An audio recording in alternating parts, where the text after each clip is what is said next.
কুসুমের গৃহপ্রবেশের সময় কুসুম পড়ে যেতে নেওয়া মাত্র এবার কুসুমকে সামলালো আয়ুষ। আর বন্ধুরা, ভিডিওটা লাইক দিয়ে দেখতে থাকুন। যে মুহূর্তে কিনা অবশেষে কুসুম গৃহপ্রবেশ করতে নেয়, ঠিক সেই মুহূর্তে কুসুম যখন পড়ে যেতে নেয় তখনই আয়ুষ কুসুমকে চাপটে ধরে এবং বলতে থাকে যে কুসুম, এরকম করে সব ধরনের মুশকিল থেকে শুরু করে বিপদ আপদ সব কিছু থেকে আমি তোমাকে এরকম করেই সামলাবো এবং আমি সবসময় তোমার উপরে ছায়ার মতন থাকবো। তুমি একদম ভাববে না জীবনে কোনো পরীক্ষায় আমি তোমাকে একা ফেলে রেখে যাবো না। ঠিক সেই মুহূর্তে যখন দেবলীনা বলতে থাকে যে আয়ুষ, তুমি যতই এই মেয়েটাকে আড়াল করে রাখার চেষ্টা করো না কেন, তোমার ছত্রছায়া থেকে এক না একবার তো এই মেয়েটা বেরোবে এবং তখন যে ওর কী নাজেহাল অবস্থা আমি করব সেটা ও নিজেও কল্পনা করতে পারছে না। অন্যদিকে যখন দেবলীনাকে ঈশান বলতে থাকে যে এই বাড়ির বউ যখন একবার চলে এসেছে তাহলে এবার তুমি কেটে পড়তো, যত শীঘ্রই সম্ভব তুমি তোমার ব্যাগ ট্যাগ প্যাক করে এই বাড়ি থেকে বেরিয়ে যাও। ঠিক সেই মুহূর্তে যখন দেবলীনা নিজে থেকেই সিঁদুরদানি থেকে সিঁদুর নিয়ে যখন নিজের স্মৃতিতে পড়ে বলতে থাকে যে এই বাড়ি থেকে আজ থেকে আমারও অধিকার ফলানোর সময় শুরু হলো। ঈশান গাঙ্গুলি, তুমি ভুলে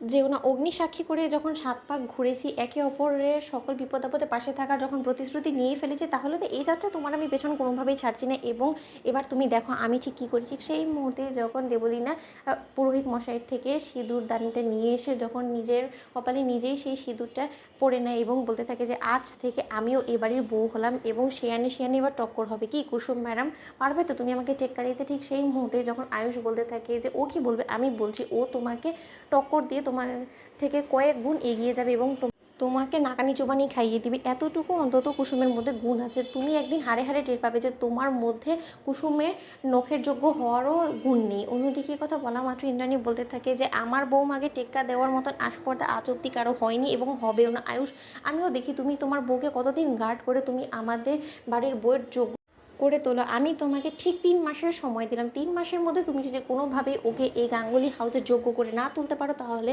তুমি নিজ হাতে ওকে ডিভোর্স পেপার সিগনেচার করে ওর বাবার কাছে বুঝিয়ে দিয়ে আসবে। আর যদি তুমি কোনো মতে ওকে এবারের বউ হিসেবে যোগ্য করে তুলতে পারো তাহলে আমি স্বয়ং নিজে ধুমধাম করে প্রেস ডেকে আমি সকলের সামনে ওকে এই বাড়ির বউ হিসেবে অ্যাকসেপ্ট করে নেব। Challenge accepted. ঠিক সেই মুহূর্তে রাজশেখর বলতে থাকে যে আয়ুষ কী বলবে, আমি বলছি তোমাকে, তুমি একদিন নিজে নেওয়া সিদ্ধান্তের উপরে ইন্দ্রাণী গাঙ্গুলি আফসোস করবে এবং তুমি তখন হাততালি দিয়ে বলবে যে এই রাজশেখর যে কথাটা বলেছিল এই বাড়ির কর্তা হিসেবে যে সিদ্ধান্তটা নিয়েছিল সেটাই সবথেকে উত্তম সিদ্ধান্ত ছিল এবং তুমি এই দেবলীনাকে এই বাড়িতে এনে রীতিমতো একটা কালসাপকে এই বাড়িতে ঢুকিয়েছো, এছাড়া কোনো কিছু না। সেটা খুব শীঘ্রই তুমি টের পাবে, শুধু সময় সাপেক্ষ।